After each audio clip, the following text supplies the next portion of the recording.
রিজিকের সোর্স না করে বিয়ে করা যাবে না, আত্মসম্মান থাকবে না। তাহলে পুরুষ মানুষের আত্মসম্মান কখন চলে যায়? যখন হাত পাততে হয় তখন।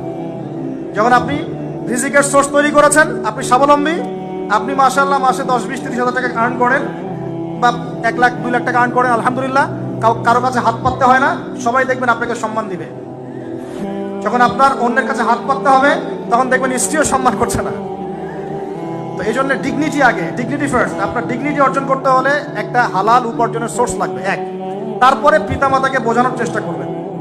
যদি কাউকে পছন্দ করেও থাকেন, না দেখেই বা শুনে যে হ্যাঁ ওখানে একজন দিনদার মেয়ে ইত্যাদি, তাহলে পারিবারিকভাবে বিয়ের প্রস্তাব পাঠাবেন, নিজে পণ্ডিতি করতে যাবেন না, পারিবারিকভাবে পাঠাবেন। যদি রাজি হয় আলহামদুলিল্লাহ, রাজি না হলে কি নিজে নিয়ে পালাই যাবেন? এই কাজ করতে যায় না। ইস্তেখারা করবেন। কি করবেন? ইস্তেখারা। 2 রাকাত নফল নামাজ পড়ে আল্লাহর কাছে দোয়া করবেন। হিসনুল মুসলিম বইটা কিনবেন, ওখানে দেখবেন ইস্তেখারার দোয়া আছে। ইস্তেখারা মানে হচ্ছে আল্লাহর সাথে পরামর্শ করা।